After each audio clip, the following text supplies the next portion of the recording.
ساعات waxaan sugu nimi saxaafadkaygu uu daaran yahay waxaad arkayseen shalay social media-na la dhigayay lacag $1 milyan oo ah oo ay ku deeqday dowladda federaalka Soomaaliyeed dhibaatadii ka dhacday xeebaha badda cas ee Soomaaliya oo dhan laakiin ay ugu deeqday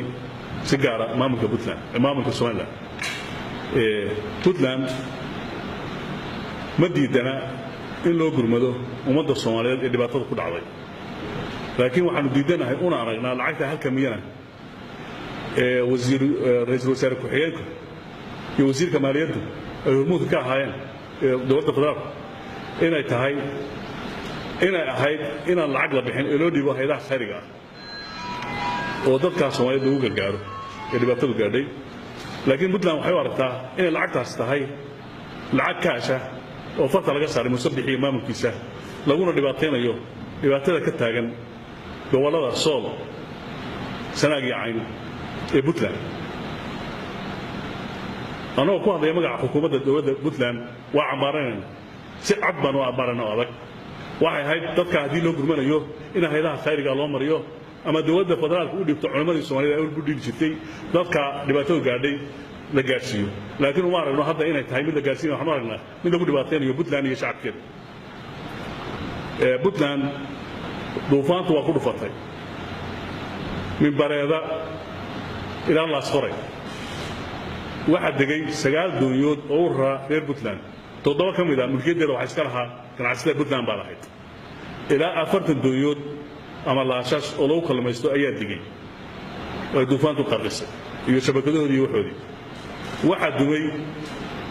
10 guri baa dumay oo Caluula bareeda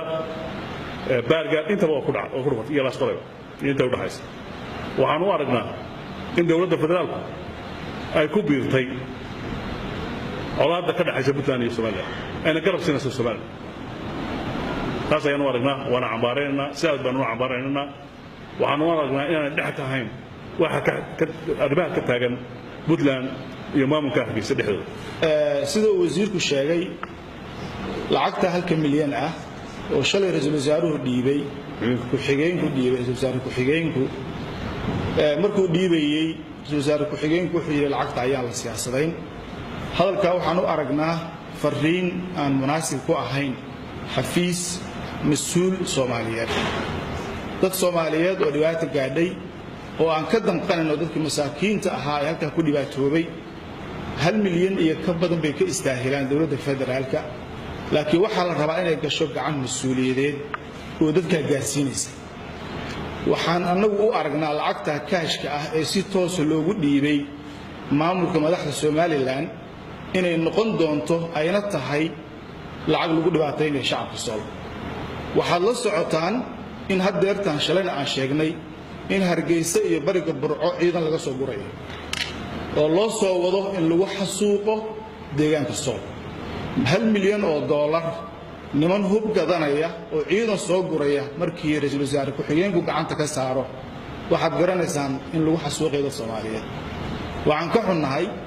dowladda federaalka shacabka laascaana lagu xasuuqay lagu xirxiray lagu laayay wali kama hadlo xamar waxaa ka jira ra'iisul wasaare iyo ku-xigeenno wali wadaniyad tiro badan sheegta waxaa jooga guddiyo haweenno iyo saxaafiyiin madax bannaan sheegta waxaa jooga kuwa intaas markay hadlayaan bay ummadda Soomaaliyeed kelmadda Soomaaliyeed ku celceliya wali ma aanu arag hal qof oo shacabka laascaano lagu xasuuqayo war waa dad Soomaaliyeed ka daayay oranaya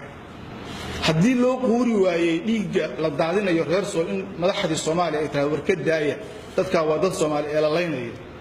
ma istaahilaan in haddana $1 milyan lagu dul bixiyo lagu laayo fariintaas waxaan u aragnaa fariin aan wanaagsanayn waxaan u aragnaa mid dhiila leh waxaan u qaadanaynaa inay khad cas tahay oo calaamad xun ay anaga noo sheegayso saasaan u qaadanaynaa weli dowladda federaalku shacabka tukaraq laga barakiciyey kuwa laascaana laga barakiciyey ee qaxootiga ah hay'ad Soomaaliyeed oo ka hadlaysa ma aragteen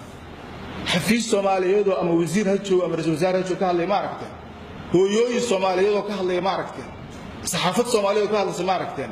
waxaad ogaataan reer Puntland inaad idinku isku tashanaysaan cid idiin maqan ma leh waa nasiib darro in maanta meeshii laydinka soo gurman lahaa